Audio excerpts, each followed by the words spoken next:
right, testing. Mr. Mayor. All right, thank you. I will call to order the Riverside City Council meeting for Thursday, November 14, 2024, to order at 6:01 p.m. If you'd all please, if you're able to, please rise and join me in pledging allegiance. I pledge allegiance to the flag of the United States of America and to the republic for which it stands, one nation, under God, indivisible, with liberty and justice for all. Thank you. Madam Clerk, would you please call the roll? Mr. Brown? Here. Mr. Denning? Here. Ms. Fry? Here. Mr. Joseph? Here. Ms. Lomach? Yes. Mr. Maxfield? Present. Mayor Williams? Here. No absent members. Mr. Manager, any additions or corrections to the agenda as published? No, Mr. Mayor. Second. We have a motion from Mr. Joseph and a second from Ms. Lomach to approve the agenda as published. All those in favor signify by saying aye. Aye. Any opposed, say nay. Motion carries. We will move on to a presentation, and I will turn it over to the city manager.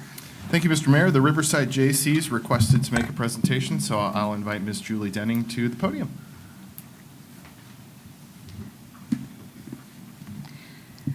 Well, thank you for making time for us tonight. First, I'd like to introduce you to a few members that I have with us. We have our president, Reed Melowick, with us, and he will be president next year as well. And we also have our management development vice president, Miss Emily Moore, with us, as well as past president and future chairman of the board, Mike Denning. And I am Julie Denning, as the mayor said, and I am the CFO. Seems like forever. So, can I take this out? Yeah. The Riverside Jaycees were founded in 1979. As this marks this year our 45th anniversary of serving our great city, our creed that we live by states, we believe that faith in God gives meaning and purpose to human life, that government should be of laws rather than of men, and that Earth's great treasure lies in human personality, and that service to humanity is the best work of life. With this belief, we work hard to provide projects and services that help children, families, and support our schools, police, fire, and services. We have donated things like the thermal imaging cameras to our fire department, the bite suit to our police department, provided lunches for our services department, and we also provided one year, we provided all city staff, all departments with commuter mugs. These are just a few of the things over 45 years that we have done. I could take an hour easily just to talk about all of the things and all the people that we've helped over the 45 years. But we also provide free Easter egg hunts for the last 44 years to our community. We have had meals for at least the last 30 plus years that I can calculate at Mad River Manor. We've also, through our Jaycees for Kids project, we have provided Christmas for the last 35 plus years for somewhere around neighborhood of 50 to 75 children and their families every year. We are a group of individuals that believe in giving back and working to help make our community a better place. Sometimes one of the ways we help with that is by simply saying thank you. And to those who work in our community that are also working to make Riverside great and build the foundation for our community's future, with that tonight, the Riverside Jaycees would like to say thank you to all city staff, from police, fire, services, and those in our administrative offices that work right here, for everything you do every day to ensure that we are living in the best community in Ohio and beyond, in my opinion. So we would like for the city manager and the department heads to please come forward. That would be the two chiefs, our services director, Naya, Kim, All y'all. all y'all. Up there. So one night of my many nights a while back spending here at City Hall, it came to be known that a lot of times our departments are looking for ways to show appreciation for your staff. Our staff are looking for ways to come together and kind of generate those relationships they may not get a chance to do when they're so busy working every minute during their shifts. And it's also going to be a way for us to just say thank you. So we are providing the city with a brand new 4-burner griddle. And in here are all the tools you need to make sure that you're providing the best lunches or dinners that you can provide. Breakfast. For your, or breakfast. I know some of the staff, the police department chief would like to have breakfast on the griddle one morning. Okay? So you have everything, all the tools in here. Even the silicone mat to help protect the griddle, and the silicone mat that goes on, this opens up and has sides on it to put your utensils and stuff on. Oh, okay, open it. You have all of your stuff. Here, take the thing off. Everything you could think of to get started. Wow. There's a tank of propane back here behind the pillar.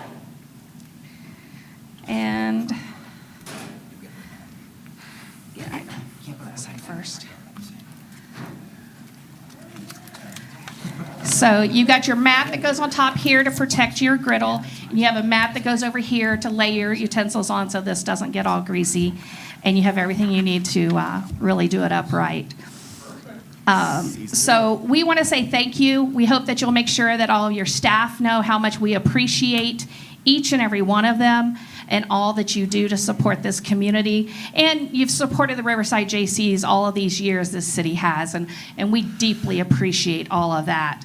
From coming back down and just hanging out at the haunted house so that we have police presence or fire presence, to being able to pick up the phone and call the city manager when we have a question. We truly appreciate all of the years of service this community has given us, and this is just one little way for us to say thank you. So with that, the Jaycees will be here next week on the 19th to provide the first lunch for the entire city staff. So we'll keep this somewhere handy because it will be right here. I hope that you will encourage all of your staff to come in. We will start at 11:30 on the 19th. And any fire, police, even if it's not their shift, if they want to come in, that would be great. And I want to also, before we wrap this up, I told city manager we wouldn't take too long, but we've been very excited about being able to do this when we heard something that wasn't just work-related, but something that could bring some joy and camaraderie to staff. We were so happy to be able to do this. But I want to make a challenge. First of all, I want to challenge City Council that the Jaycees are coming in next week to provide a lunch, and we're going to serve our city staff and make sure that they have the best lunch we can provide. I'd like to challenge the City Council to make plans in the future to do the same thing, and you serve each of them. And to each department, I hope you will find a date that you can rally your troops around and provide a great meal and some teamwork and team building with this griddle in the future as well. So thank you, Merry Christmas, and let's have a heck of a good 2025 together as a community. Yep.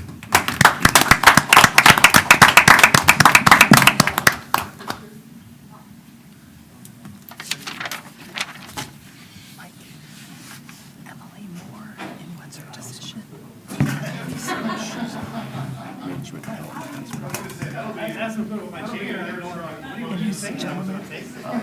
Reed Melwood. That's why I was afraid I wouldn't know how to spell it. The city didn't pay for it. All the vendors paid for it. I did it every year at Walnut Grove Country Club.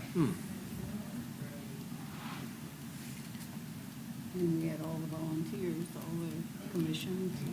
Thank you, guys. Thank you so much. Appreciate it. Here's your cover. Thanks. Thank you. See that. You know, she's good on here. Hey, where are you going? My office is that way.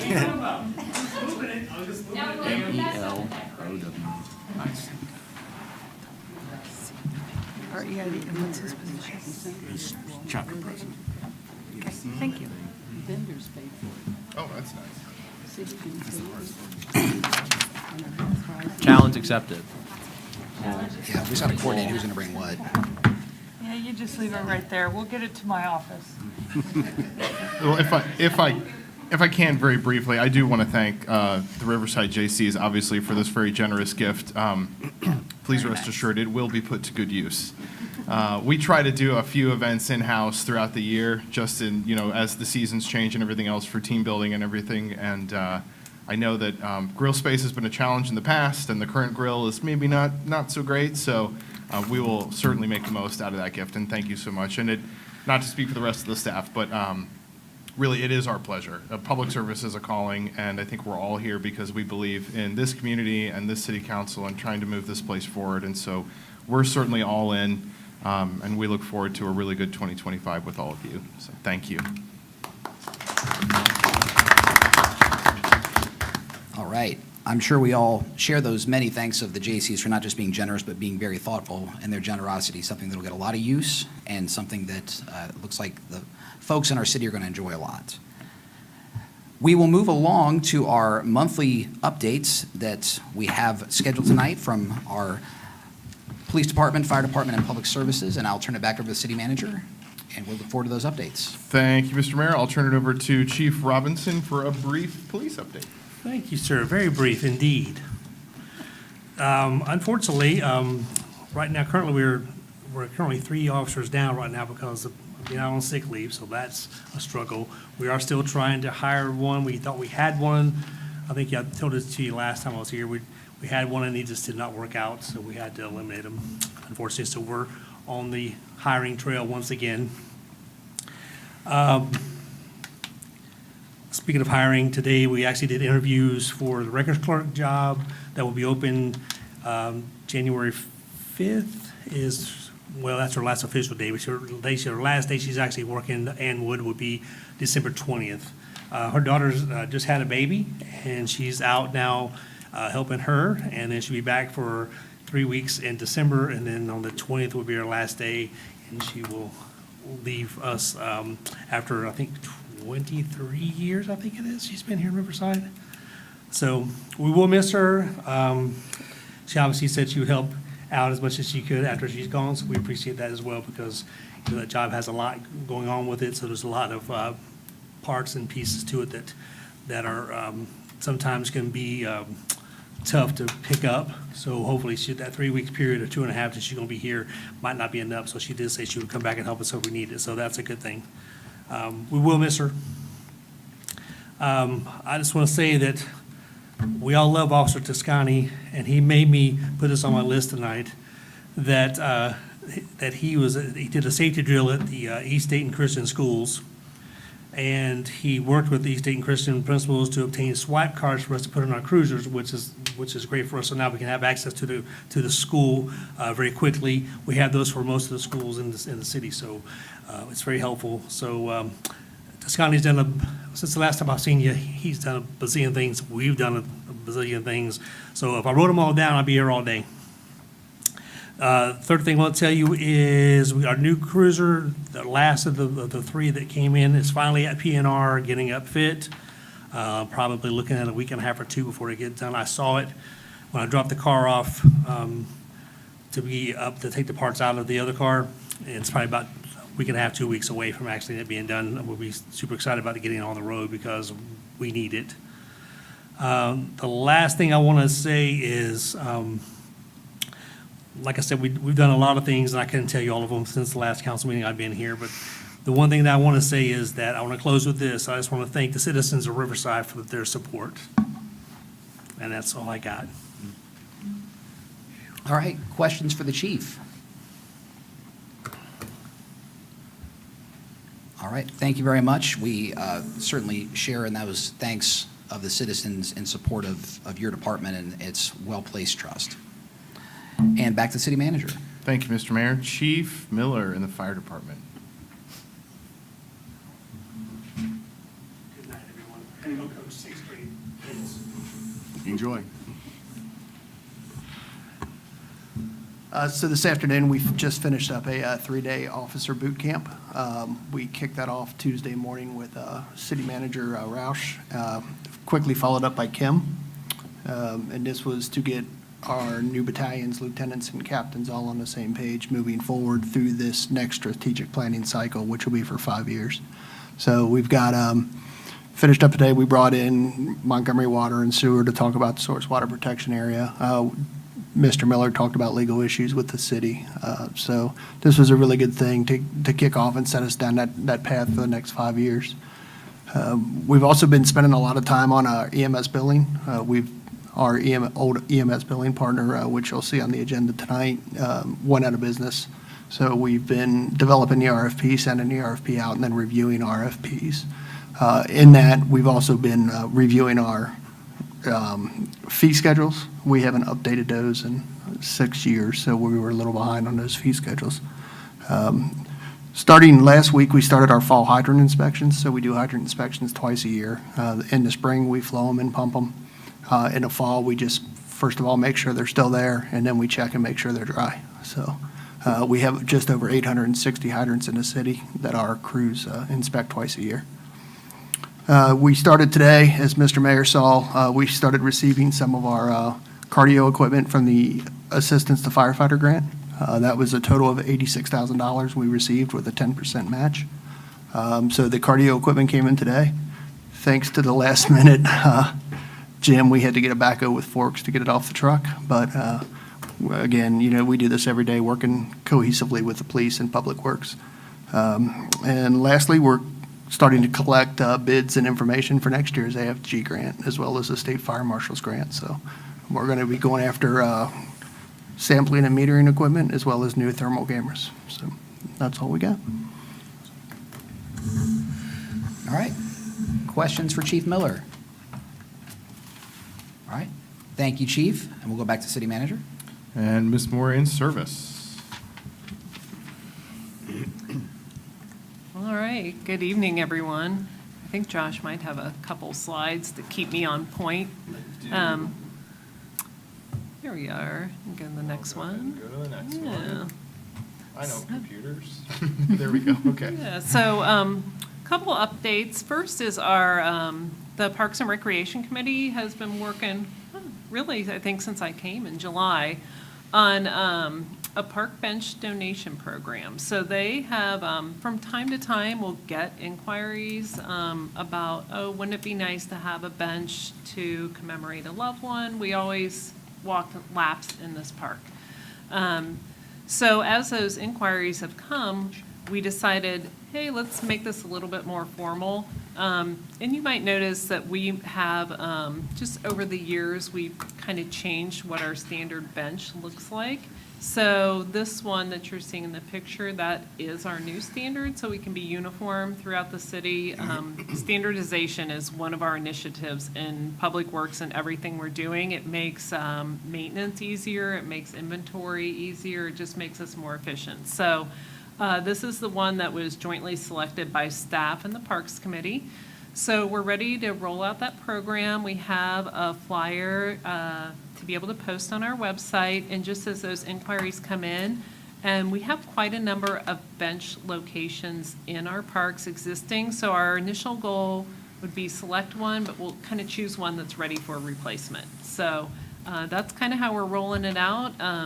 We did a lot of research of our neighboring communities to make sure we were offering comparable options and pricing, and looking at the donation price includes all the bench, the shipping, the handling, the guys excavating, pouring a concrete pad to make maintenance around it easier. So pretty excited about this, and huge thank you to our Parks and Rec Committee for really working hard at making our parks look beautiful. So this is it. We're ready to roll. we're looking for any interested parties, so. And then, next side, although it's been like in the 60s and even 80s a week ago, it's the time of year to talk about snow and ice control programs. So I thought this would just be a good time to let you know, the guys have been very busy. We have an elaborate swapping out of the rock salt material, all of the equipment, the plows, the augers, the dump trucks, as we rotate to have everything on Harshman Road that's seasonally, and then we move all the mowers to our other facility on Wake Avenue. So elaborate staff training program, which, you know, half of our team is new, so it involves driving the routes with no snow on the ground, right? Becoming familiar with where those little manholes are that might be up in the road, where the mailboxes are that you want to avoid. So the guys have been busy doing that. Had 2 team members attend the Southwest Ohio, the Snowplow Rodeo, which is just running an obstacle course in your plow, but really kind of helps you get a feel for what it takes. And there's a lot of communities that take this stuff pretty seriously, so very competitive, but just participating is the goal. It's part of training. So the guys have been busy getting the trucks and equipment ready. We had all the trucks be ODOT inspected. They're ready to go. We have our stockpile of rock salt, so we're ready to roll. And just a reminder to folks, I mean, we have a lot of tools in the toolbox when it comes to fighting snow. And when you think about, like, the first tool in that toolbox is anti-icing, right? The application of brine on the roadways. So that's our first tool. There's a lot of elaborate weather watching, maybe some internal debates as to what's the most accurate source of weather forecasting. So we're still maybe settling what is going to be our, you know, most accurate source of weather forecasting. And we all know it's hit or miss. So working on that, anti-icing is always our first strategy. It buys us time. We don't have a lot of staff, and we have a lot of road miles to cover. So that, if we can get brine down, that buys us time to get a response. That's our number one tool. And then looking at de-icing, right, applying the actual rock salt, which is expensive, although we got a much lower bid this year, so we're in good shape. And then plowing, and just a reminder that plowing doesn't start until we reach 4 inches of accumulation. So those are kind of our strategies for approaching everything. Reminder to those folks at home, if you know it's going to snow, we'd love for you to pull your car off the street and put it in the driveway for the night. It just makes it so much easier as opposed to having more obstacles on the street to plow around. And then for everyone who maybe cries a little, you've shoveled your driveway, the plow comes by and you have a big pile in your driveway. If you think about it, as you stand at the end of your driveway and face your house, you want to shovel all your snow to the left. That way, when the plow comes through, you know, it's driving along the right side of the road, you will have minimal pile left back in your driveway. So happy, we have actually a little diagram. People find that confusing that we're going to give Kate posts on the website. So that's it for tonight, but I'm happy to answer any questions anyone has. Practical tips for how to avoid driveway blockage in Riverside. And we should say, too, that 4 inches really of accumulation before plowing begins is, at a minimum, kind of our regional standard, if That's you a will. regional Most of standard. our neighbors start at 4 inches. We're not an outlier in any respect with that threshold, too. So, any other questions for? Questions for the director? All right. Thank you for this update and the quick primer on what we can expect when it gets cold. It'll get cold fast. It always does. When will it start snowing? When is the first snow When's the first snowfall anticipated? expected? Well, not anticipated. When is it planned? Can you take your calendar? You guys all have that calendar, right? None of us can. I don't have my crystal ball out. Oh, back at the office. Probably November 19th. Okay. Next Friday.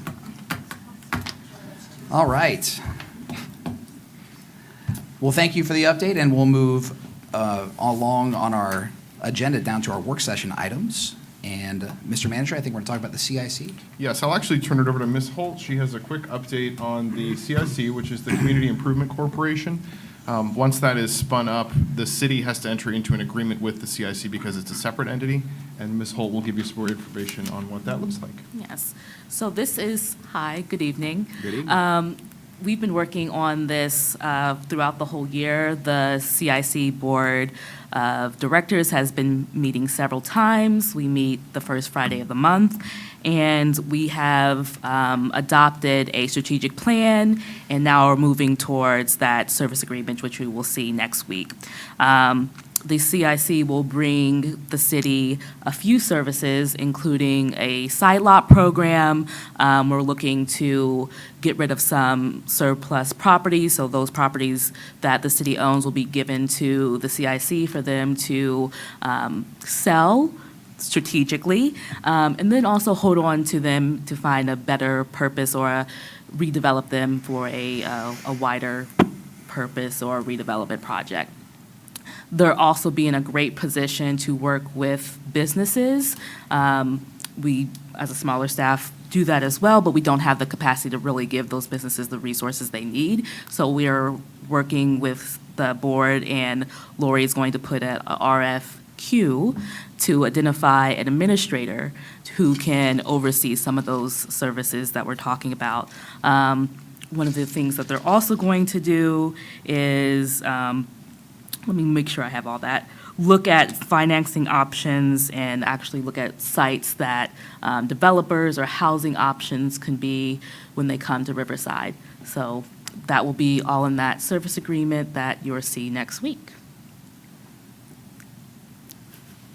So, and the idea there is that that is a service agreement that we can get kicked off. Sorry, I'm trying to do, Yes. I'm trying to do this. And one more at, thing, yeah, we have money set aside to kind of get them set up. And when they sell some of those properties, that money will go back into the CIC to help them continue to have those services and keep going, so. And in next year's budget, which we're going to cover here shortly, the thought is that we would reimburse the CIC for those services in the first year at $100,000, but with a 5-year reduction, so that eventually the goal would be to get the CIC to become as self-sufficient as possible through things like property sales and economic development deals. So we're kind of at year 1 of a startup phase for the CIC. But some of those unique tools that Naya spoke about and other things, like the ability to basically function as a land bank or to have more private confidential discussions with developers when they come in to pre-negotiate some of these deals before they get to the city, are the kinds of services and really the advantages that a CIC in general brings. So if you have any questions about that or that agreement, the agreement we should have in your packet for next week, along with some adjustments to the fee schedule for EMS billing services and the item to approve the EMS billing contract. Those will all come before you next week. I would just add that in addition to Nye and Kim and Lori being at many of our CIC meetings, I'm the city council proxy or representative, and we have Julie here also from Planning Commission. She serves on our CIC board. As those conversations continue and the service agreement is hashed out and we really get rolling in January, I would welcome other members of the council that have questions about exactly what we're working on or what it is that's, that we're accomplishing, that they ask questions and attend a meeting if you're available. And it's very, very informative to see what it is, some of the low-hanging fruit especially, that we're going to be able to get done very quickly with the CIC in place. So even if you don't have questions tonight, I would welcome my fellow council members to ask questions and potentially join a meeting if you'd like to, because they're very informative. Yep, it's really a good way of leveraging the resources that that organization can bring to help bring our land use plan to life as well. And, you know, the fact that we would spin that up also creates another structure or more options for us to deal with, let's say, more difficult situations like Wright Point. So it creates opportunities to bring other players to the table to help us solve very complex problems. All right, and then we'll move along to our budget overview. The meat and potatoes. This will be a little bit old hat for Chief Miller, since I got the privilege of kind of doing a practice run with the officers earlier in the week. So rather than prepare a PowerPoint, I thought I would show off this ClearGov software, which we are now in our second year of using and which I am deeply in love with. As a budget nerd, it is absolutely just a wonderful tool for us internally, as well as I think for helping to tell our story. So before I get started, I intend to cover kind of the highlights of this. not all of these narratives have been finalized yet, pending the conversation that we have today. But what we have prepared for you is a complete budget document insofar as the numbers go. I'll cover the major bases, the major buckets today, and then kind of briefly go through each of the departments. If folks have questions, stop me anytime. The intention would be that, assuming there are no major changes that council would like to see here tonight, we will prepare a budget ordinance for you all with the required county exhibit, which is just basically a Word document that shows what fund and how much money, and have that ready for you for next week for a first vote. And then that would give me a couple weeks to dot all the i's and cross all the t's on this document. And once it's finalized, I would attach that as an exhibit for the second reading and adoption, so that by the time you adopt the budget, you can adopt the whole thing all as one package. So again, tentative outline, tentative plan. But I'll go ahead and dive in here real quickly, which, just to start, so this is, again, the second year we have been able to use this software. So this draft preliminary budget is the second budget. This is only the third popular budget book that I believe has been produced in recent memory. And I need to remind folks that the numbers that you're seeing in here are coming out of a finance system that itself is only 22 months old, a little less than 2 years old, right? And as sort of a best practice, when we talk about budgeting, financing, forecasting, you need 3 good years to make a trend. 5 is a little more solid. And this is all in the context of the income tax renewal, or excuse me, the income tax adjustment, which was passed by the voters in 2021, also itself only being a few years old still. So we are, I think, still in a period of transition, in the sense that we're still living through what the effects of some of these adjustments are. But I am over the moon and very pleased to be able to show you and walk you through some of these things using this document and this tool, and I'm very optimistic that our residents will also find it useful.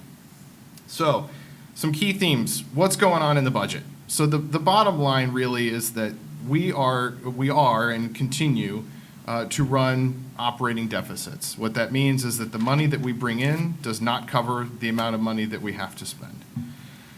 We've made a lot of progress on that front, and part of that is, again, these budget software finance changes that we've made to better understand our financial picture, so that's a big piece of it. I think it's also important to emphasize that we're not out of money, and the budget that I'm bringing to you does have an operating deficit, but we also have reserves, and we're being intentional about those reserves so that we have, to the best of our knowledge currently, even if all things were to remain equal, we have several years to figure out how to get around a revenue or an expense problem to get to a balanced budget.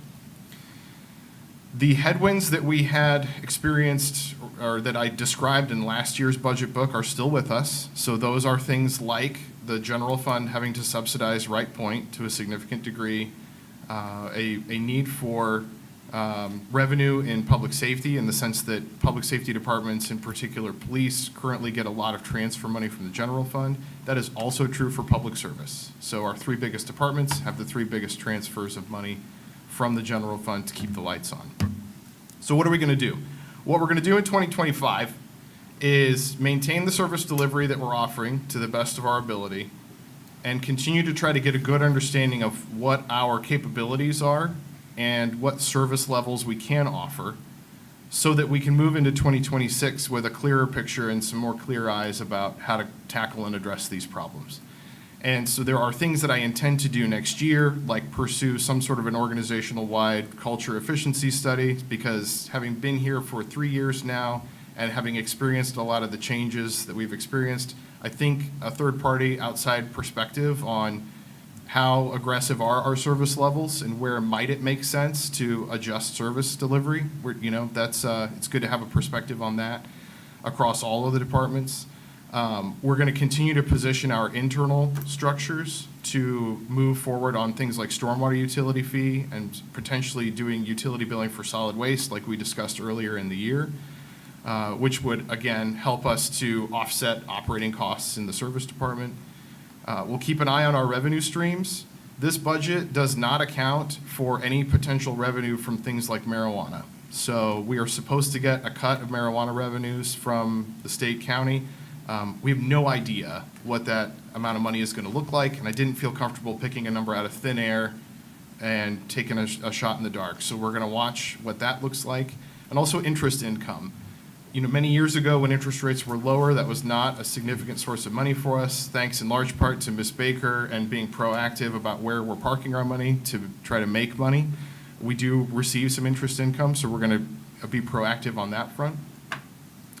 And we'll continue on the communications side to be as forward and transparent on all of this as possible, to be sure that this document will be available. Of course, we're around for questions and to try to help people understand this. And finally, the biggest piece of this really is just to try to commit to a strategy, or a result, I should say, for Right Point by the end of the year.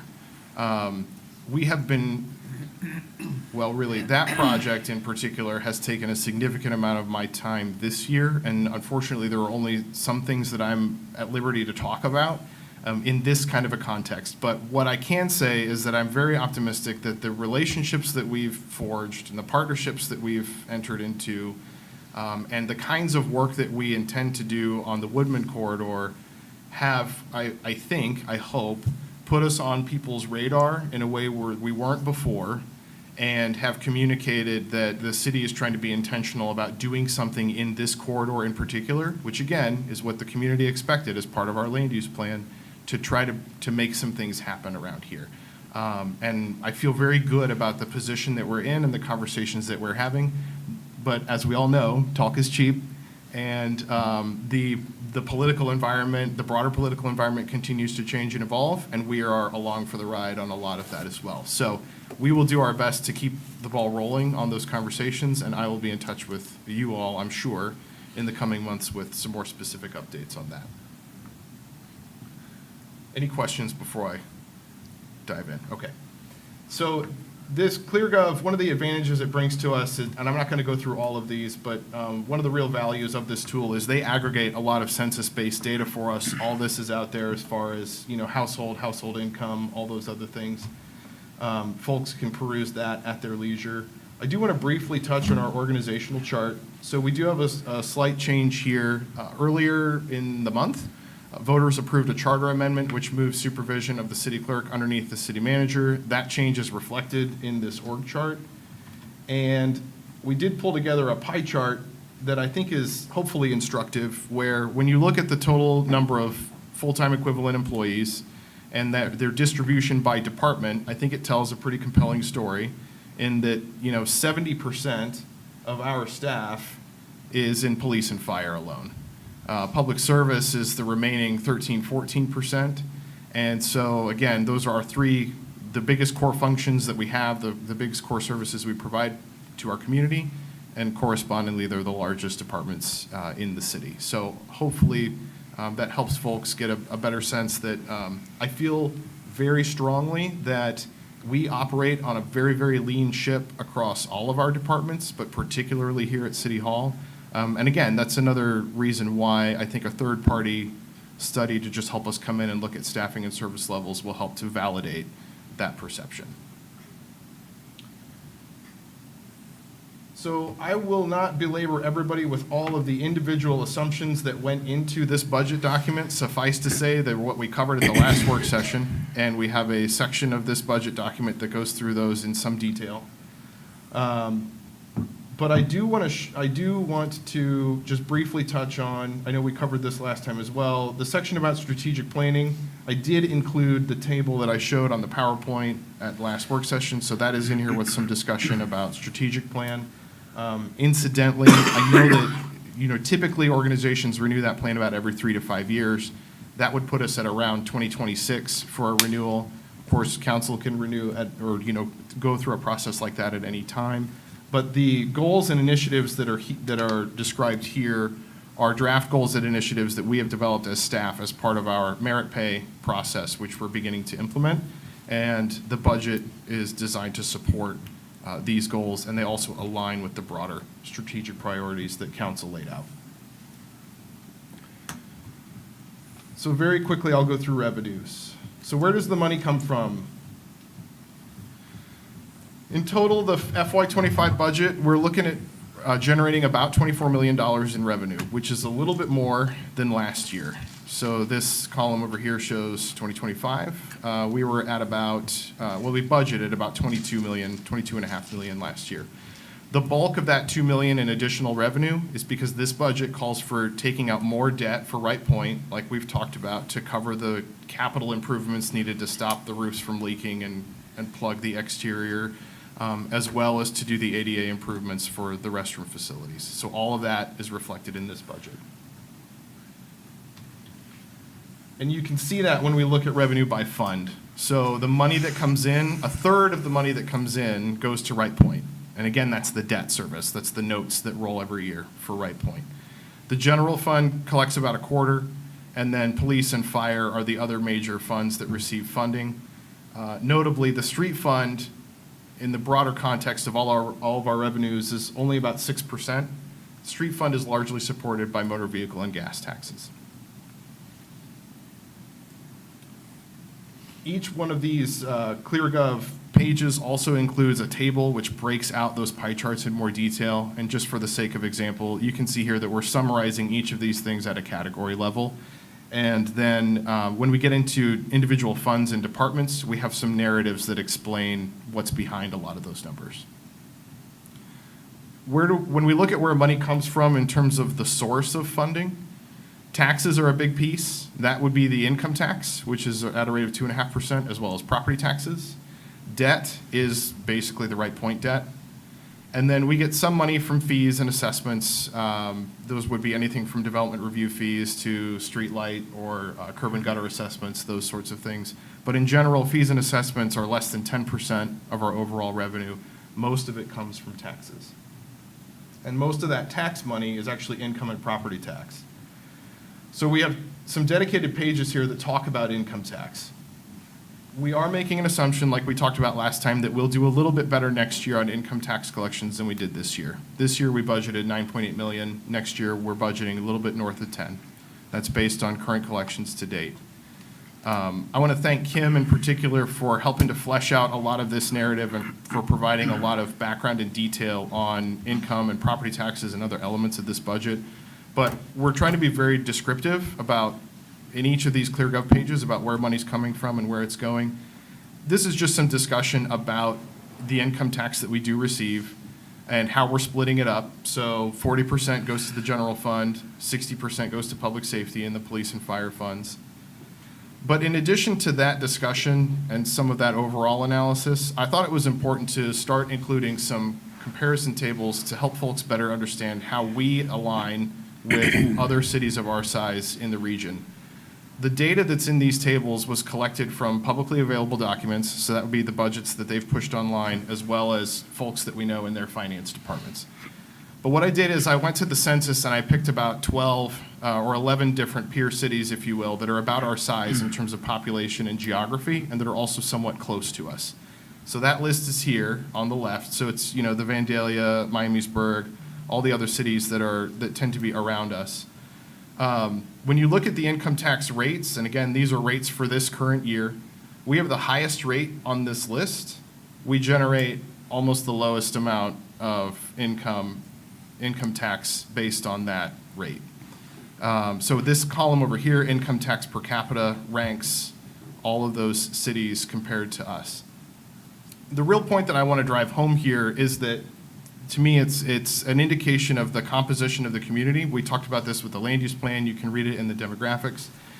But a place like Vandalia, which has 2/3 of our population at 15,000 people, brings in more than double what we bring in income tax. And the reason for that is jobs. So Vandalia has a lot more industry base, a lot more white-collar paying jobs, and they have the acreage to continue adding those jobs, right? So this is part of where, when we have conversations like in the land use plan, the importance of redevelopment or trying to get to larger developments that will do more job creation, this is really where the rubber meets the road, and you can actually see it in our income tax receipts. In other words, we don't have the advantages that some other communities have in terms of greenfield development or large, vacant, developable pieces of land. So income tax revenue by fund. This, again, just illustrates the 60-40 split between the general fund and the police and fire funds.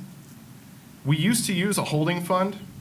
After the income tax first passed, and even maybe prior to that, I don't know if you know, Kim, we used to use a police and fire income tax fund, which was basically, it just held a transfer every year before it gave the money out to the other funds.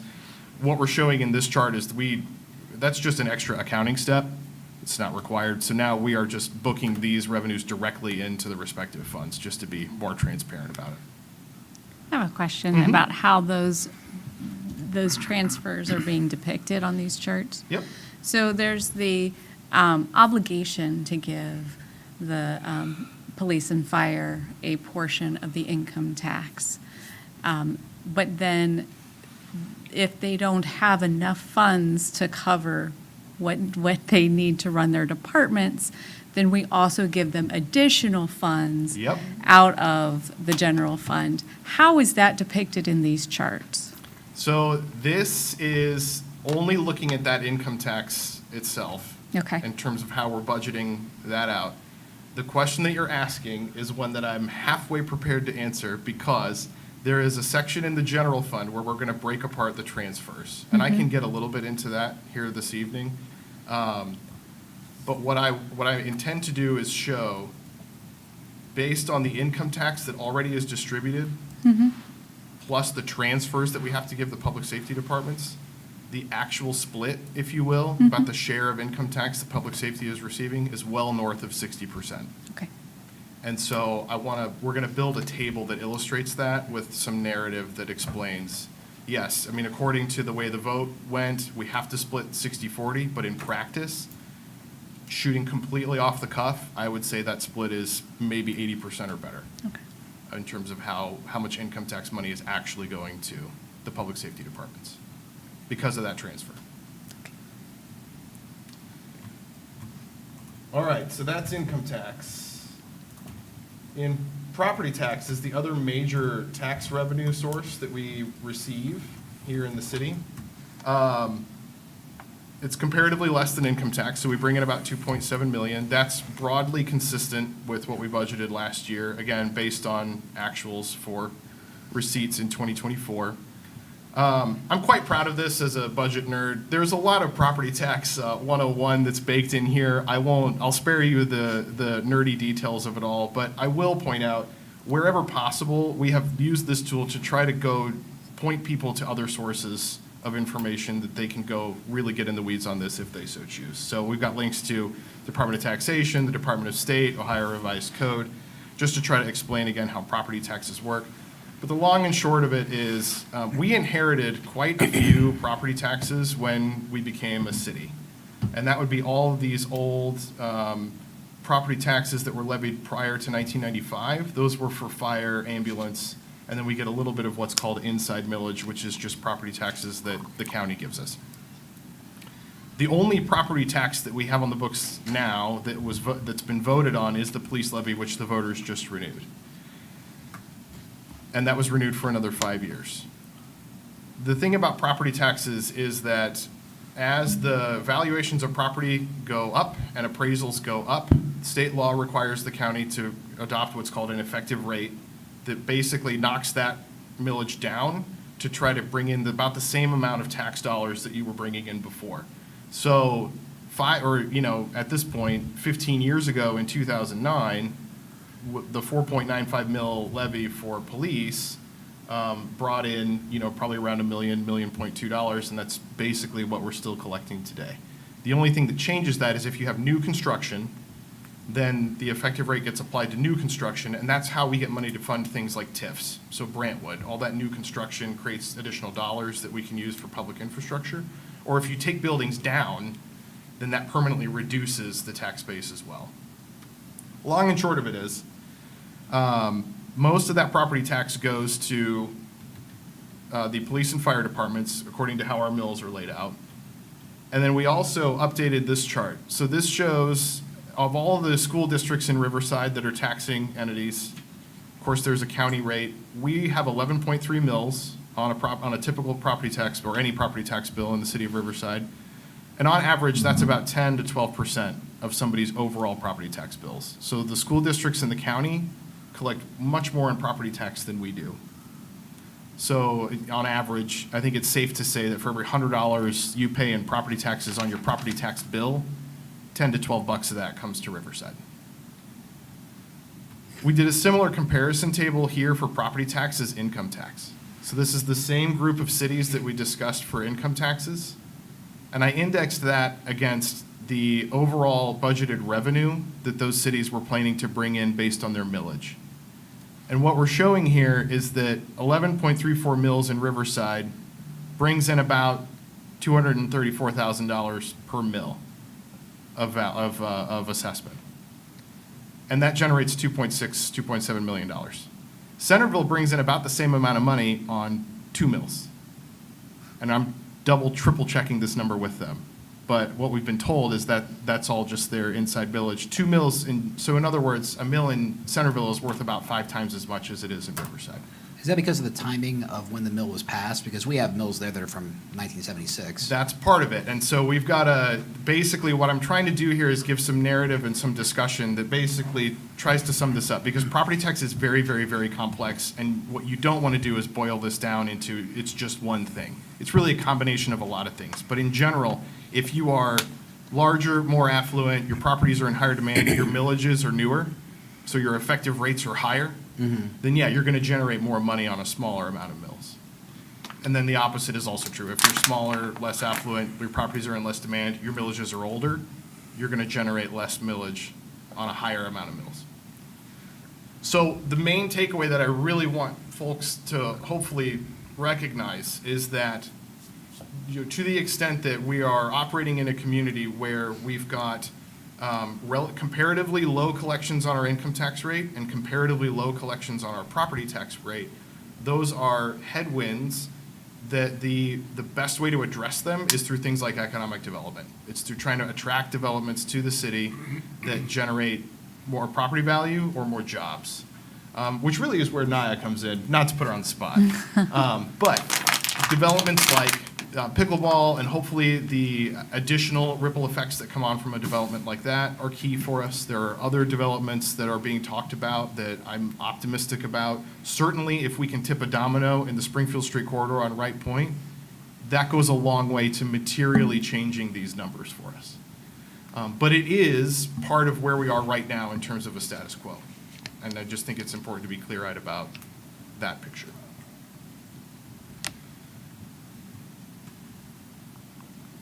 All right, any questions before I get into funds and then keep breezing through? Okay. I won't go into detail in each of the major funds, but effectively we have about 5. So it's general fire, street police, and Wright Point. And I will avoid a fund accounting 101 situation for everybody, but I know, right? Everybody's really depressed.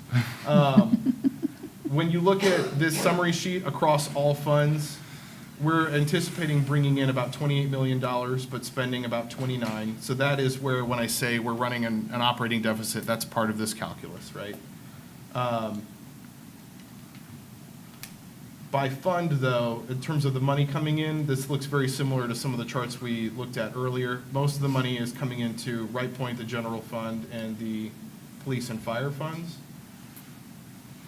And then, most of these are, again, taxes, debt. You will see a pie slice here for transfers, and that is part of the story on the general fund sending money out to other funds in order to keep them solvent.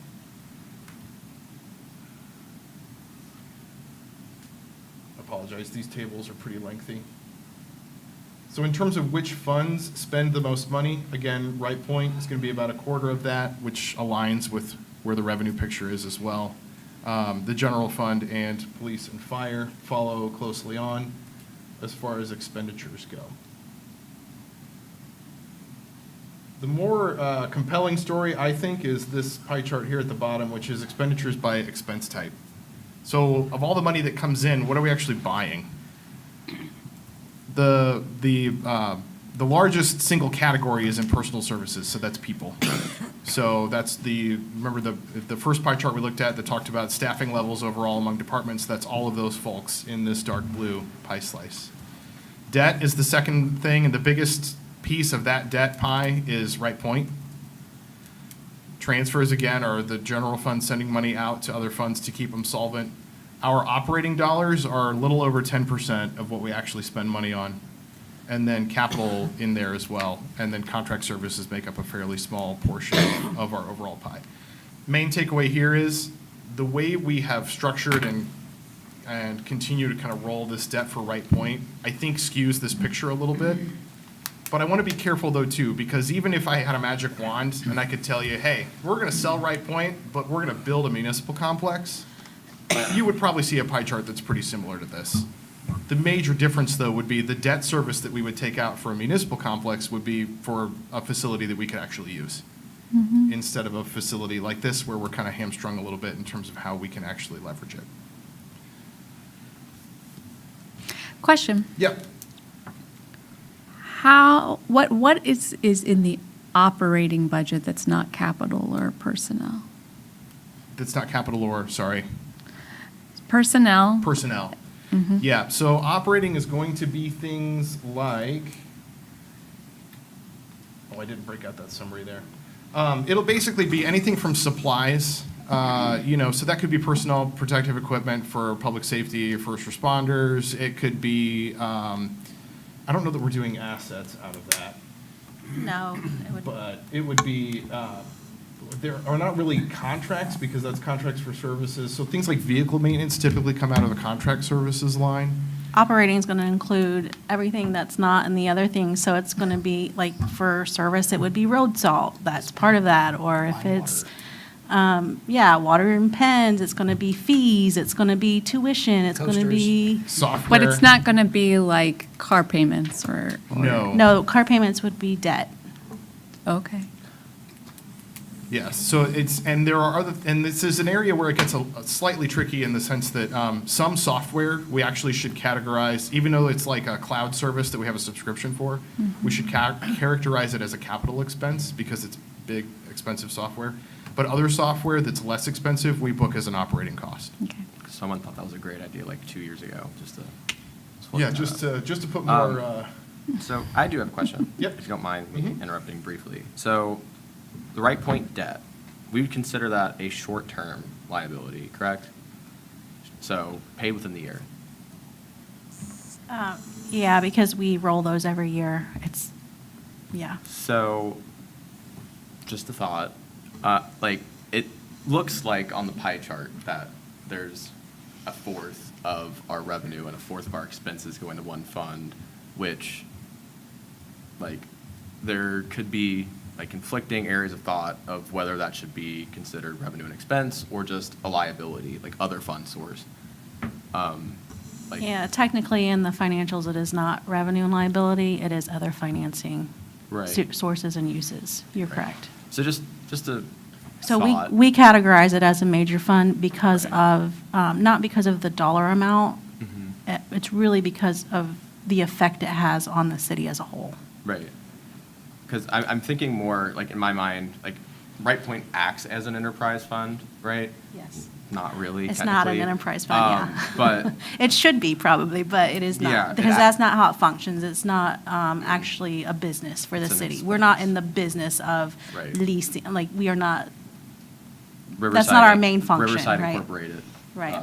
We do a very, a bang-up job with capitalizing on that. But thought is just, I think, really at the end of the day, the big picture with Right Point is that it's a $600,000 expense versus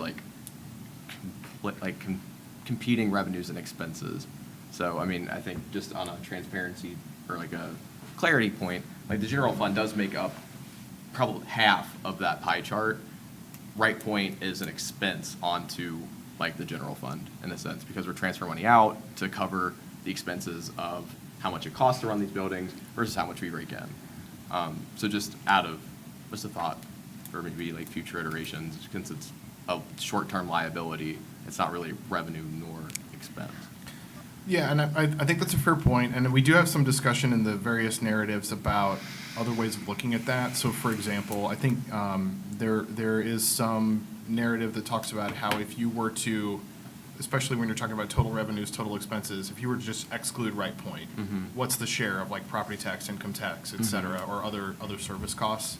Just because I think to your point, yes, if the way we're looking at it now can lead you to some, it's a different way of looking at it according to Right. accounting Right. principles, right? But to tack on to that, like, I do find these pie charts sometimes very helpful, sometimes less than helpful, depending on how we're depicting the debt and the transfers. And like, it's not, sometimes those things can distort, like, how the money's being allocated. And while it's often good to depict those things, I think it's also important to show, to point out the distortion and maybe do a side-by-side comparison or you know, something. Yeah. No, I think that's fair. And I think that we are trying to be very deliberate when we show pie charts, graphs, and tables here to give some analysis underneath them all that basically says, really, here's what's baked into these numbers and here's what's not. And then that's something that I can certainly take back to the software developers too. Part of the constraint about this tool is that when you make a page, you also have to select which data sets you're going to associate with that page. And so it's a little difficult to do some side-by-side comparison, I think, in the way you're talking about. And having said that, we're going to try to do what we can to paint that picture as accurately Okay. as possible, at least in the narrative. Thank you.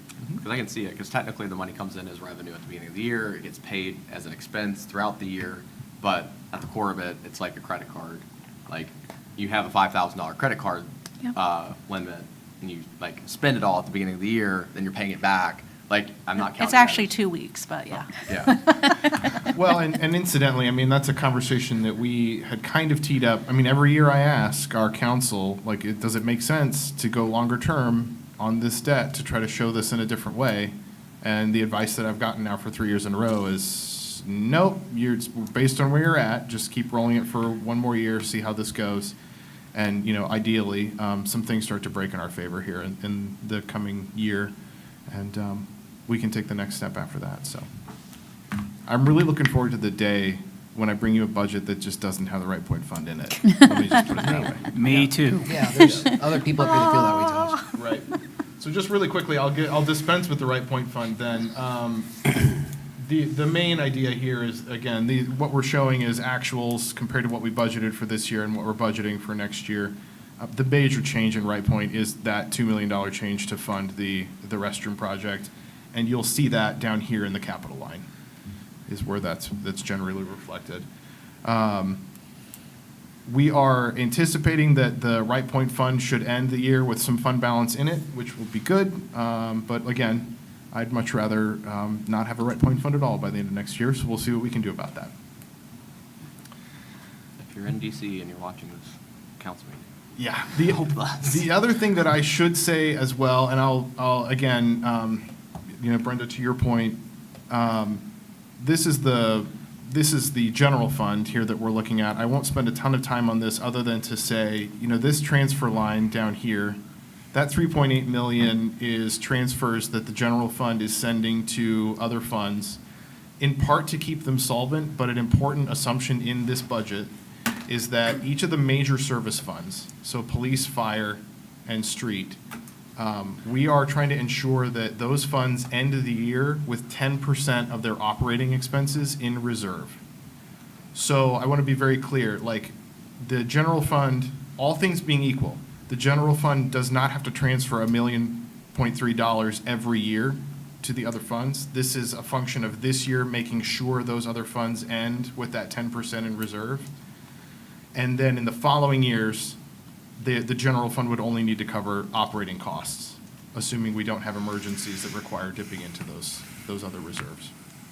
What that means is that the general fund should end the year, according to this budget, with about 2.8 million in reserve, in fund balance, which if you look at our operating expenses is about 4 to 6 years worth of an operating window before the general fund is out of money and we have to go knock on the door of the auditor. So this is why when I say, do we have a structural problem? Yes. Do we have time to figure it out? Yes. We're not broke tomorrow, but we're also not on a path that's sustainable. And that's what we heard from the Shared Resource Center back in June, It's what the narrative for last year's budget also tried to tee up. And so, but again, I'm optimistic that we're coming to a place where we will be able to figure these problems out. And there are things that will materially change that for us, like actually getting to a solution with Right Point, and/or, other economic developments that come through, or adjustments to our service levels as needed. One more thing, Mhm. right, while you have this up. And, right there, thank you. GFOA, best practice for budgeting. And I don't know if this is possible with our current software, so I'm curious about it. There's 5 pillars to your budget: reoccurring revenue, reoccurring expenses, non-reoccurring revenue, non-reoccurring expenses, and then reserves. We teed up, have the fund balance policy to 10%. Each fund is going to have to end the year with 10%. Great. This shows a total year of taxes or revenues and expenditures. Is it possible for getting that, we're wanting to have an understanding of the budget. We're in a 4-year window of viability with the amount of money that we have left, and talking about the structure of where we're spending money, the structure of our budget. A big piece of that is what's reoccurring and what's not reoccurring, and being able to see where's our fat that we can trim. I think that would be incredibly helpful. And I don't know, I mean, I in a think the sense- easy answer for you, though, is if he goes and looks at our other major funds, you'll see that there's really not a lot of fat to trim. So if Josh were to go to police, fire, and street and show us where our expenses are, each of those have approximately 80% of their revenues going directly to personnel. Right. Yeah. So our people are our greatest asset. They are also our greatest expenditure. Right. Yeah. And that's really where an efficiency study comes into play. Right. But I will say, too, that we have contract minimums, at play as well. So we have contractual obligations as far as some of our staffing numbers go. So there's not a real clear silver bullet, easy button to try to adjust some personnel numbers Right. necessarily. I guess more to the core of what I was saying, it's I don't know if we have it in our segmentation schema, how our accounts are numbered, to indicate what expenses are reoccurring, what are not reoccurring, what revenues are reoccurring, what revenues are not reoccurring, those one-time things, because we can't count those eggs that are not reoccurring. We can count on that we're going to have lights are going to need to turn on next year, salaries are going to need to get paid, internet needs to be on, salt is going to need to get paid or paid for. So those types of things versus what do we need this year? What software do we need? What toilet needs repurchase? What types of things are we buying on a one-time basis versus what's continually recurring every year? Yeah. I also think that some of what you're asking isn't actually in the budget. So as Chief Miller over there mentioned earlier, he's going after 2 grants. I'm not budgeting for grant revenues, which means I'm not budgeting to spend those monies for those types of things that are non-recurring. So when we talk about non-recurring, a lot of times those are actually accompanied by non-recurring revenues that our teams are really good at about going out and getting themselves. So there are a lot of initiatives for grants within the city. All the teams do really well at that. I think part of what you're asking for isn't part of the budget picture because we don't run into that until we actually win the grant. Gotcha. And a good example of that would be, you'll recall the Safe Streets for All, right? So that was a $700,000 reimbursable grant from the federal government. So we encumbered that money in 2023, which means we committed to spending it. So all the money that we've been paying the TID in Wolpert now has been coming out of those dollars. We are just now starting to get reimbursement from the federal government, but those reimbursements are not in this budget because they're one-time revenues that we don't want to make assumptions. It's not like we're getting $700,000 a year. That money is just going to come in one time over the course of later this year and probably next year as well. And so what that means, and again, just to reiterate, what that means is that a number like the one that I'm showing you here, we're going to end the year with 2.8 million, is fairly conservative because we are not showing the one-time revenue from Safe Streets for All as part of that fund balance assumption because I don't know when that money is going to come in. It could come in in fits and starts and then stop. It could come in 2025, it could come in 2026. So we're trying to provide a picture that's as accurate as possible for the recurring costs. I think the goal here isn't necessarily, show me where we're doing this equally, right? Like, the answer could be that 95% of our expenses are recurring expenses, and maybe it doesn't feel very useful to generate a chart or narrative that depicts that, because it's just, it's just 5%, that's not. But I think that's a helpful communication. I know that in the years before we had this popular budget book, that's the information that I was always trying to get at. And so even if it's very lopsided and it doesn't seem like it's worth the effort, I do think there's value in communicating it. No, that's a fair point. And value in the exercise, obviously. Yeah, absolutely. Well, and I think there are natural places to plug that in. But for the purposes of our conversation tonight, I just wanted to be clear that the numbers that you're looking at are largely recurring revenue and expenses. So I'll go quickly here through the departments. The way the department budgets are laid out is effectively the same pattern. So each department has a summary section where it kind of just provides an overall picture of what that department does and is responsible for. Every department has an organizational chart that lists all of the positions that are appropriated for in the budget, and with some comparisons to prior years, as well as an org chart that illustrates how reporting relationships work. This is the city clerk / city council department. So again, this is where council salaries are paid from, council travel, as well as city clerk, wages, professional development, supplies, those sorts of things. The clerk's department council is entirely supported by the general fund. And expenses are pretty much in line with prior years. The one thing about ClearGov that's a little frustrating is the scales auto adjust. So this looks like a huge increase. It really is about $50,000 higher than prior year budget. So if I could change that scale, I would. But in the grand scheme of things, most of that is attributable to personal service increases. So that's wages, salaries, the council salary change, the increase in health insurance costs that we get every year, those sorts of things. That's the bulk of that change.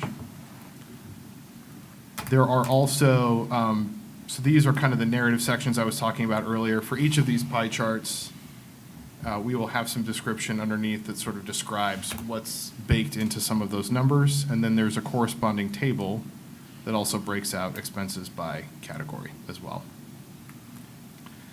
We repeat this exercise for all of the departments.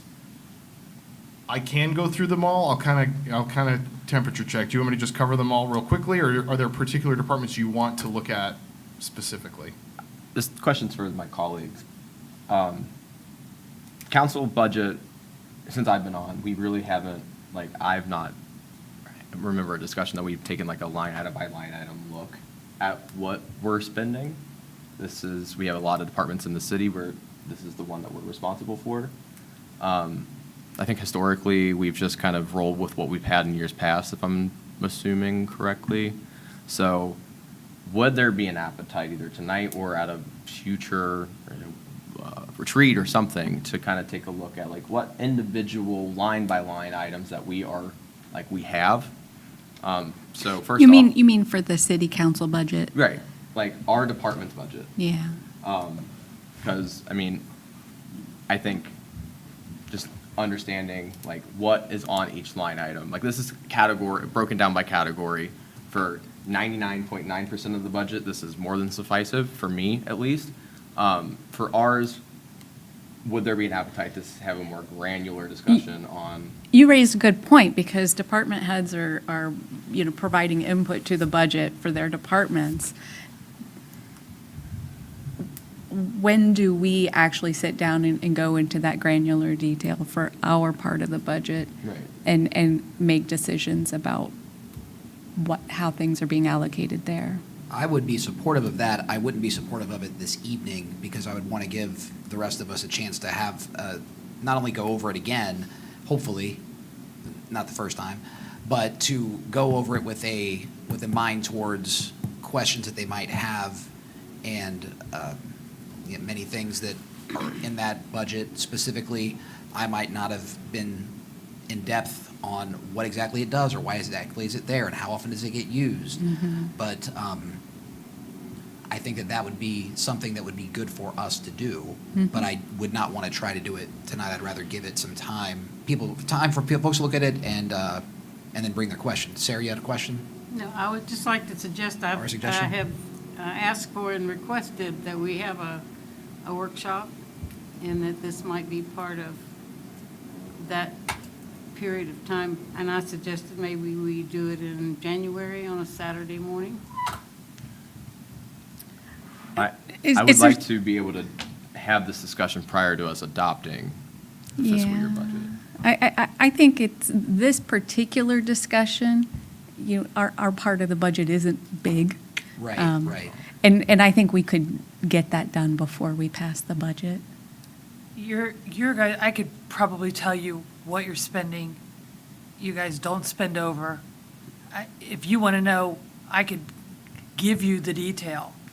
It's Well- just, yeah. It's very straightforward to give you, the number Your of stuff line doesn't items say that are there's council not a lot. specific No. are very small. The other thing that I do want to point out is that we made a slight adjustment in this budget where you can see, I think it's in this where, here it is, in fees. You see this jump from $5,000 to $27,000 in fees.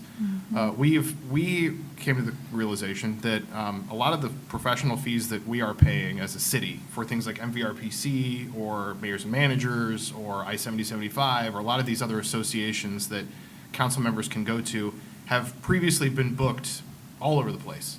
So part of this jump in expenses in the council budget is a deliberate effort to try to get those fees into the council budget as a way of just centralizing where we pay those costs from. I'm happy to give you a itemization of everything that's on basically the council side of that budget. To Katie's point, it will be relatively small in the grand scheme of budget things, but that would be one of the things that you would see different, because a lot of the professional association fees or regional group fees are now paid out of that budget line item in this budget. Yeah, I think this is a good time also to ask the seven of us to evaluate what do we want to be a part of? What do we want to spend our money on? Yeah, what should be in that budget? What does it need to be in that budget? Right. So again, we have million-dollar problems in the city, so it's not advantageous of anybody to get into like $10,000 detail. Except I feel like for the one that we have direct control over. We make the decisions, the buck stops with us. Kim, I'm sure you have had to drag people to your desk and you're gonna key your budget in with me here. I would like to be a part of that process too. So I'm gonna drag myself to your office to key in what numbers we want.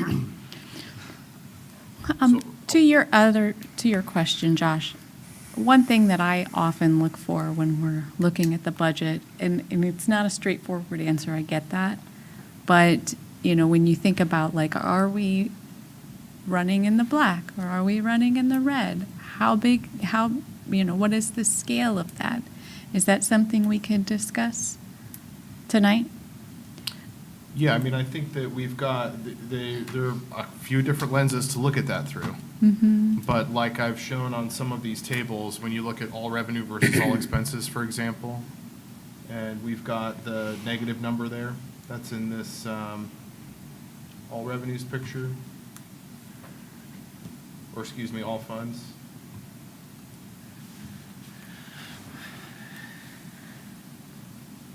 At least I thought it was up in here. Here it is. So this is one way of looking at that. So across all the funds, all the different revenue types that come into the city and all the places that it goes, this is that revenues less expenditures line. Are we running in the black? No. Right.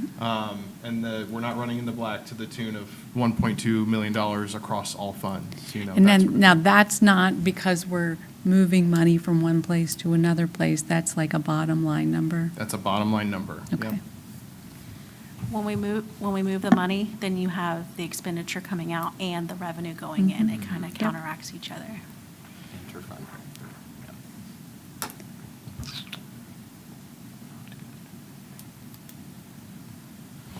I could go kind of quickly through other departments if you'd like, but the main idea, what I'll do is just kind of get to expenditures and show you the bottom line in each department, because the overall structure is the same of these chapters.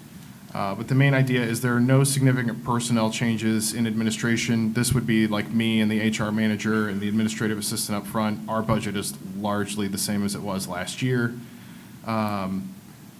Again, like other departments, and you'll see it's going to be the same pie chart really in every department. 70% or better of expenditures are for personnel and personal services. City manager administration department is entirely reliant on the general fund like other departments. And part of what you will see in here in contract services, this $120,000 number, that includes money that I budgeted to set aside to do this efficiency organizational assessment kind of a study to do that. So that's where that money would come from to do that work. In finance, the important thing to remember about finance is that finance is not just Kim and 2 administrative assistants. The way we book money for finance is that any sort of non-departmental or a general government expense also comes out of the finance department. So their budget looks a little bit different than other departments for that reason. Overall staffing here, you'll see that we are budgeting for a utility billing person to help us bring that function online for our organization. The goal is in 2026 to have utility revenues cover the cost of that position, but for the first year to get all this spun up, it'll have to come out of the general fund.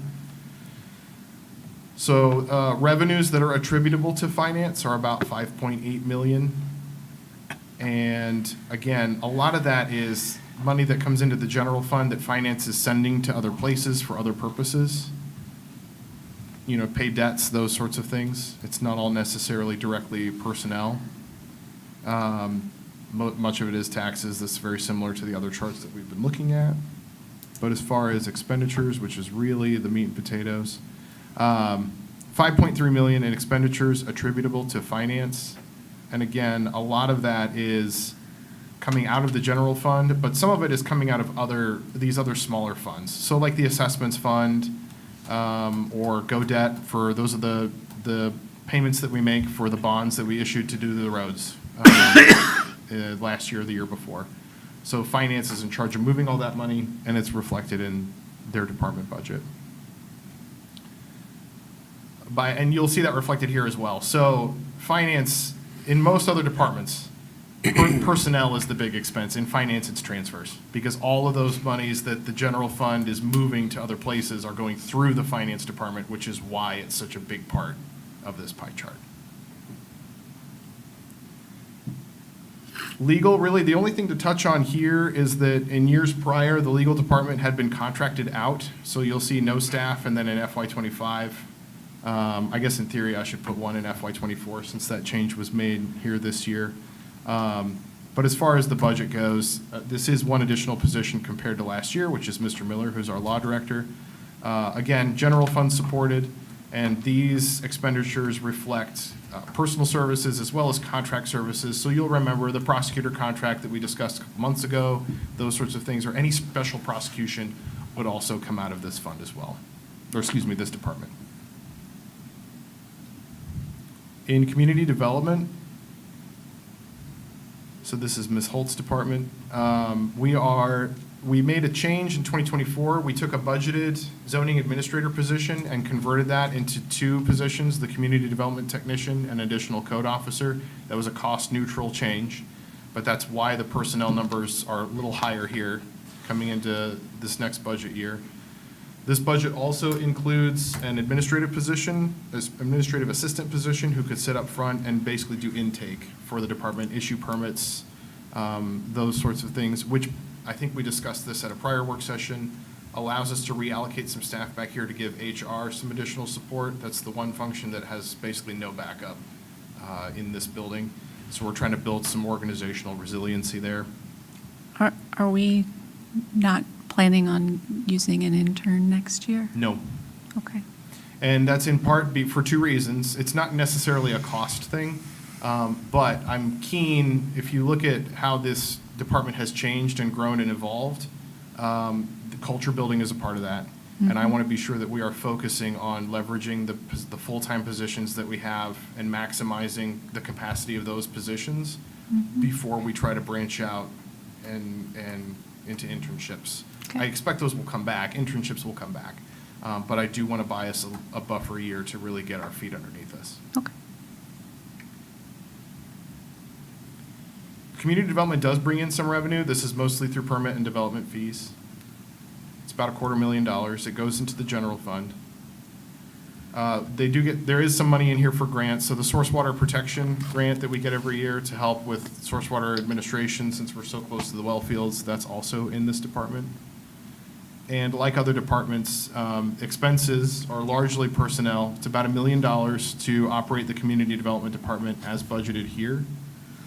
And, sorry, that's by fund, I want by type. So again, mostly personnel. And then we do have contract services for things like nuisance abatement and demolitions, as well as operating expenses for the code enforcement officers, and then capital for things like a scans plotter, other technology and equipment. In service. No change to staffing compared to prior years. I do expect that staffing will be a topic of conversation in the sense that, we are trying to look at the best way to deploy the resources that we have, and knowing that coming up, especially in 2026, if we have a stormwater utility fee, we have to show that we're putting work into the stormwater system. So staffing will be something that we continue to look at and try to deploy our folks to make sure we're doing the work that reflects those revenues. Service gets about $3.1 million in revenue per year. A lot of that comes from, well, this is by fund, so the street fund. There is a portion of that in this budget that comes from a general fund transfer. But by and large, it's motor vehicle and gas taxes that are paid into the street fund. So that's about $1.3 million. The transfer amount from the general fund is about 1.2, which is not terribly far off from where we were last year. So here's the pie chart that just shows those revenues. Assessments, things like curb and gutter assessments make up a relatively small portion of the service department's budget.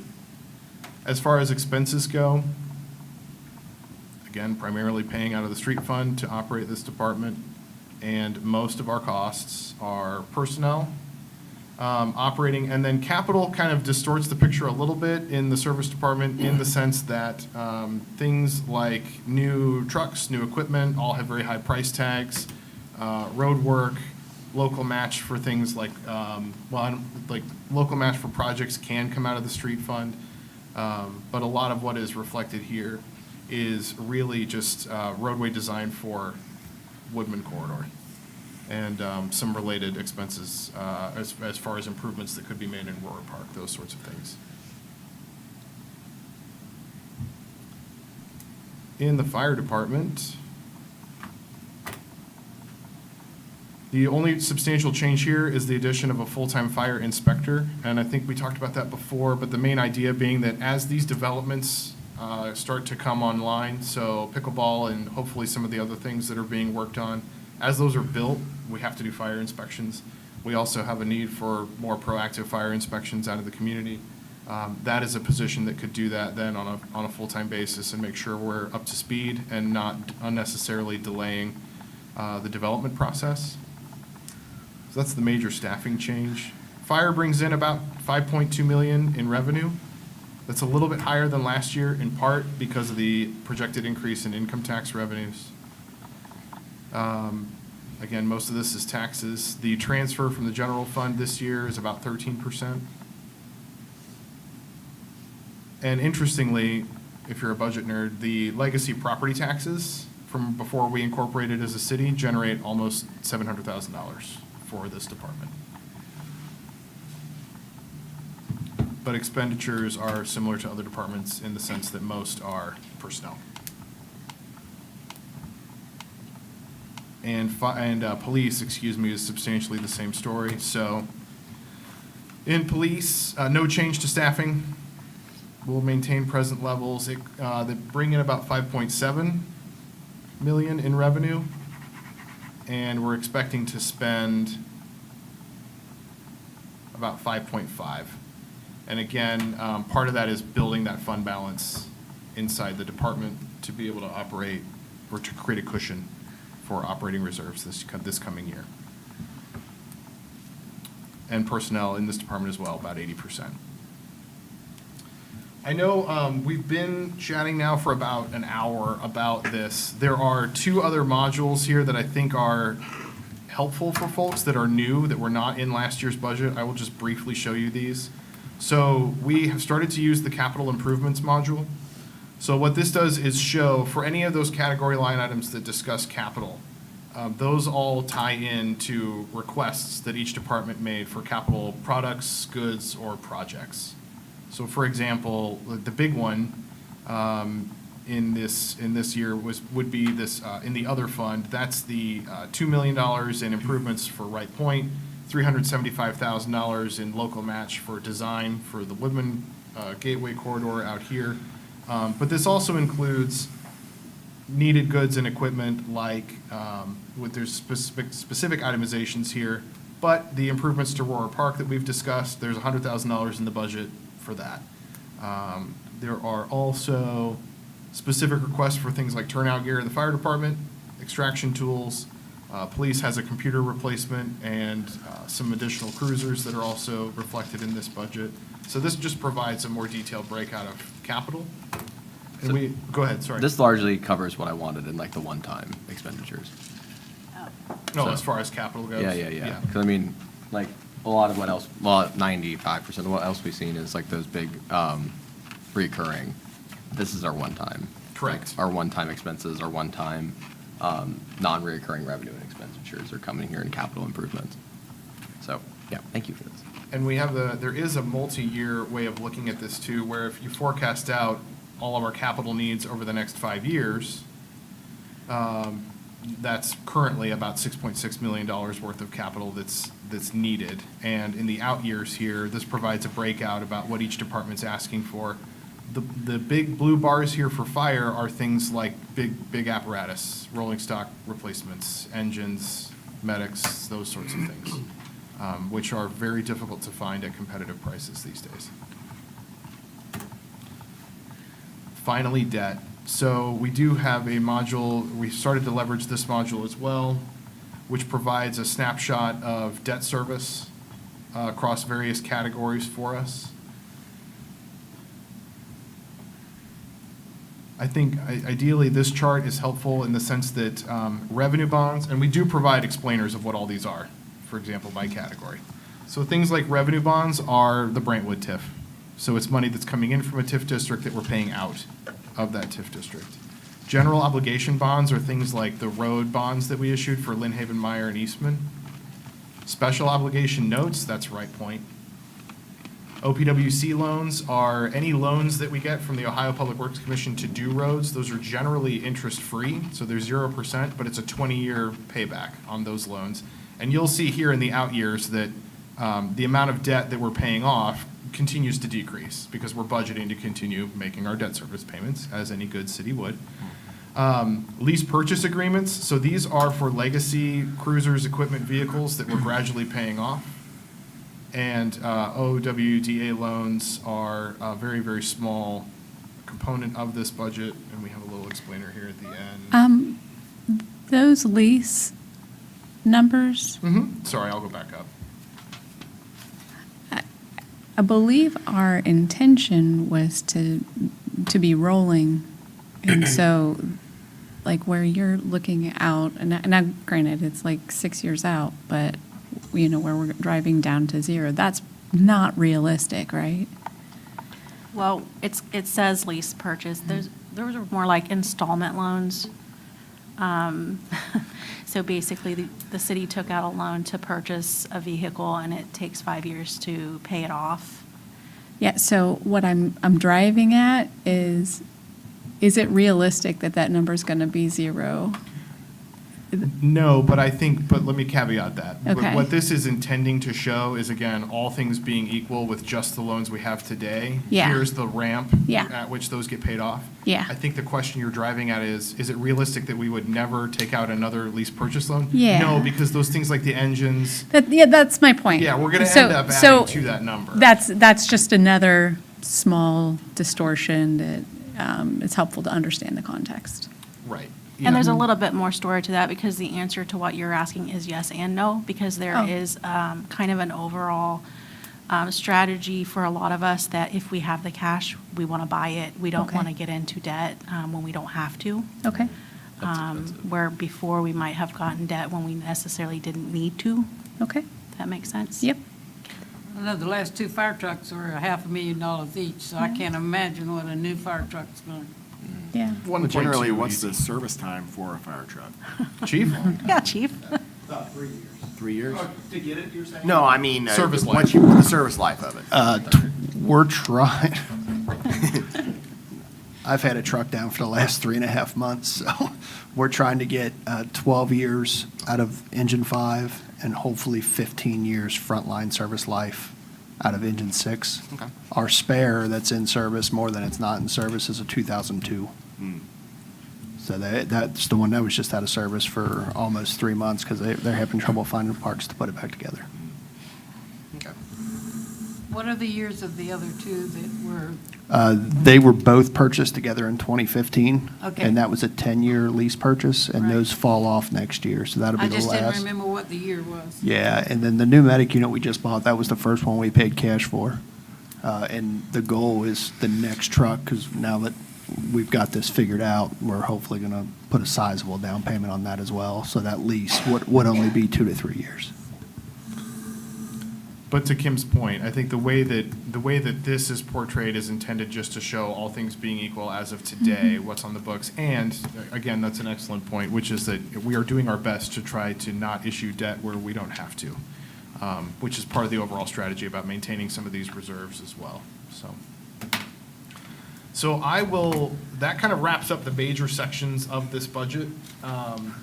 What I heard that we will do is provide all of you with a detailed line item breakout of what's in the council budget so that you can all take a look at that. And I'm trying to get to my notes. So we will do that.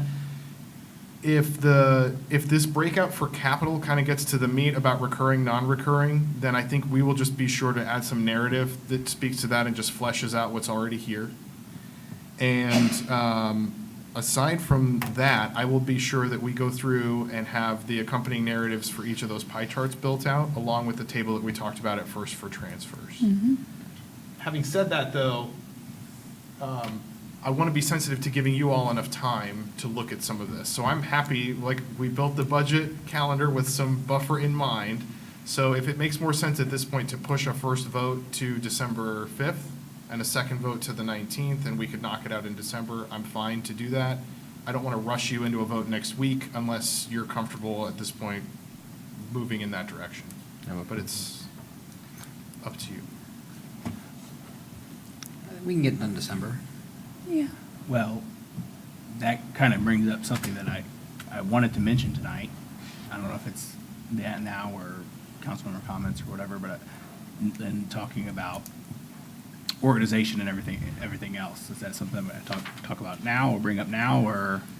Well, I think, so let me just make sure I'm on the same page, because I think the meeting conflict that we have in December is for the 12th, I want to say, which is a work session. Is it works? Okay. But it's a So Thursday. the two business meetings are still in play, if you will, Gotcha. the 5th and the 19th. Okay. So that we do still have two currently scheduled meetings in December where you could discuss and adopt budget. Okay. Good deal. So unless there's a strong preference to just take a first vote next week, but at this point, I don't know that I would recommend that, just given what I've heard here tonight, and there's no reason Let's to make rush the it. the 2 November business meetings count. December. I said December. December. The 2 December. November. Well, I meant December. It'll be in the minutes. We understood. Yeah. Of this year, Fair enough. 24. So then just to set. 1924. Fair enough. So just to set expectations, so then here's what I'll do. I'll make sure that you have the materials that we talked about today. I will be open for feedback on any of that. Feel free to send it to me at your convenience. I will look in the packet then for December 5th to give you the whole thing all the way assembled. So we'll give you the budget ordinance, the exhibit we need for the county, and a draft of the budget book, all for your first read on December 5th. And we'll also do our usual end-of-year housekeeping, which is the end-of-year supplemental and probably the notes for Right Point as well, since our bond council's got us on a schedule for that. So that's what I would expect in December. For our next meeting in November, we will have some additional housekeeping items, the stuff we talked about earlier this evening. And if there's other comment or follow-up on the budget, we could also knock it out at that meeting as well. I appreciate all the work that the whole city has put into this budget. And I mean, we've talked about it before, and this is a thing that us as a council are going to need to have a retreat, and we're going to have to talk about and have serious discussions about in the near future.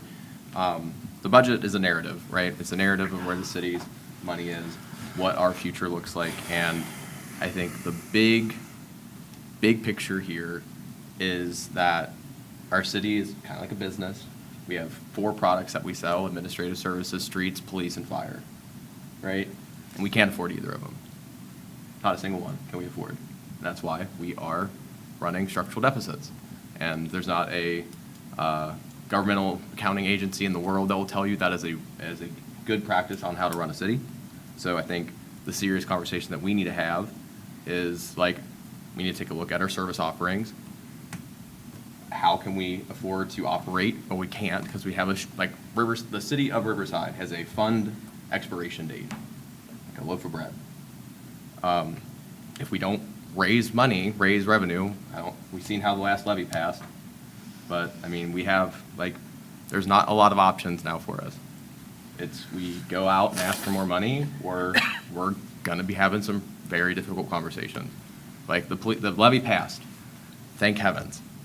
That doesn't improve our financial outlook at all whatsoever. We are still at square one where we were the day before the election. So, and it sucks. This is not fun conversations to have. I wish we were in any other situation where we were talking about the new water park we're putting in at a new community park, or all the fancy things that we can do, but it's not in that situation. It hasn't been. So, I mean, we're gonna have a lot of interesting conversations over the next few months with how we kind of come out from over this huge structural deficit that we're in. Your point is well taken, Zach. I would offer a more hopeful view, which is that I'm deeply grateful to Kim and the city manager for providing the context, the lengthy narratives, to be able to really understand where we are so we can make good choices. That was not the case 7 years ago. And I really do feel like, even though we are not running in the black this year, or in this projected budget, I feel really good about what that number is. That number could have been a lot higher, particularly if the levy didn't pass. But then also, there are so many improvements that have been made. The investment in Star Ohio, for one. That number, it's a big number, but I feel like it's a positive sign, not a negative sign. So, I thank for everyone for all the hard work that went into it. I do feel hopeful that we are moving in a positive direction, and I think that we have the tools needed to make good decisions. And I couldn't agree more that even in 3 years is a night and day difference. I think the first budget that I've seen as a council member, elect, assumpted, because it was an unopposed election, it was on like a Excel spreadsheet or something like that. And that was interesting. And Josh came in, Kim came in, and it's a night and day difference. And that is a lot of work. Like, hundreds and hundreds and hundreds of hours have went into this, and I don't want to be remiss on that at all. I think we have the knowledge that we need to make informed decisions, but it's what we do with that knowledge that we have now is kind of what really makes or breaks. What is the city going to look like? Like, we talk about big picture in the future, like, our future really is 4 to 5 years. Like, what does Riverside look like in the next, like, term if we run for reelection? Like, what is that, at the end of that term, do we have all, like, what are our service offerings look like? What does the geography of our city look like? Like, those are some pretty major things that we're going to have to talk about in the next 4 years. And just to cap that, I want to be extra super clear that, you know, part of the reason why this number is so big this year is because this budget is very deliberately taking money from the general fund to build reserves in other departments. One of the things that I will produce for you, along with the line items and everything else, is a more detailed table about what the actual operating shortfall is. As I sit here today, I think it's probably closer to that number that you see here for what we budgeted for this year. I think it's probably somewhere between $500,000 and $600,000 a year that we're actually running short. So I don't want people to think that we're losing $1 million, $2 million a year. I don't think that's the case. After this year and we build those fund balances, I think our operating deficits are more like $500,000 to $600,000 a year, which I will prove out and get you firm numbers on. But then again, that's also why I say, you know, if that's the operating shortfall and we still have close to $3 million in reserves, it's important to recognize that, but it's not time to panic. Like, you know, we're not broke. We're not, you know, on the cusp of having to go knock on the door of the auditor, but I do think it's clear, we need to be clear-eyed about what's in front of us and then how we approach that going forward, so. All right. Well, thank you, Josh, and we will move on to your city manager updates, which are always This always one's brief. especially brief, which is just, again, thank you to the J.C.'s for their generous gift and their offer to host a luncheon for staff. In order to enable as many staff as possible to go to that, I do intend to close city offices during lunch on the 19th. So we're going to close the offices from 11:30 to 1, just to give all the admins the ability to come participate in that as well. And then we'll reopen for the afternoon. And that's all I have. Thank you, Mr. Manager. If there is anyone who would like to make council member comments, we can go through that at this time. I've got something, and I wrote it Jesse? down so I don't sound like a... So, over the last few years, it seemed like Thursdays are becoming more and more of a scheduling issue due to other events within the city and some of our partners holding events as well. For example, December 12th is going to be the Chamber Christmas dinner. So I believe, as a council, we need to entertain the idea of moving our council meetings from Thursdays. And kind of, my idea would be to kind of look at it at a Monday for our meetings. I know cities like Beaver Creek and Fairborn are holding their meetings on Mondays. I know our school board holds meetings on Mondays. We collect first and third, second and fourth, however that may be. But Mondays kind of seem like the least restrictive day of the week to kind of hold our business meetings. It's kind of just my thought. I don't know the temperature check of council in regards to that, as Josh likes to say. Also, kind of as we look at more organization of meetings and stuff like that, I think it's kind of starting to look, as we look at council member comments and things like that, to move away from our general council member comments to more of a kind of city-focused announcements to provide, maybe even to provide to the mayor in advance, so that it's more focused on upcoming events or upcoming informational pieces that's beneficial to our constituents, instead of kind of general announcement or general comments moving forward. This is just kind of my thoughts. I don't know, kind of temperature check of how everybody else feels, but I just want to kind of throw that out there. Okay. I think that Thursdays are very crowded, and in the beginning of the year, we end up canceling at least a few meetings on Thursdays because of other community events that we would like to attend or are expected to attend. So that's something I think that we can discuss in advance of our organizational meeting in the beginning of January. I think the first Thursday in January is the first. Second. 2nd of January. But I would certainly want to give folks an opportunity to kind of mull over that a little bit. I have no comments. Does anyone else have any comments for tonight? I feel like going around the bend isn't always the best. Just thank Doesn't always you serve to us the- well. Just thank you to the chamber and the J.C.'s for the great event last weekend. Yeah, beat me to A it. lot of work. I especially want to thank the students from Stebbins that helped at that event. The Girl Scouts had a table, and I wasn't exactly sure how that was going to run, but those students came over, and they were so eager to help us. And that was, quite a blessing. They're lovely, lovely people, and I really enjoyed working with all of them. And also thank you to the J.C.'s for the gift to the city. It was a very, very lovely gift. Thank you. All right. If there's nothing else, we can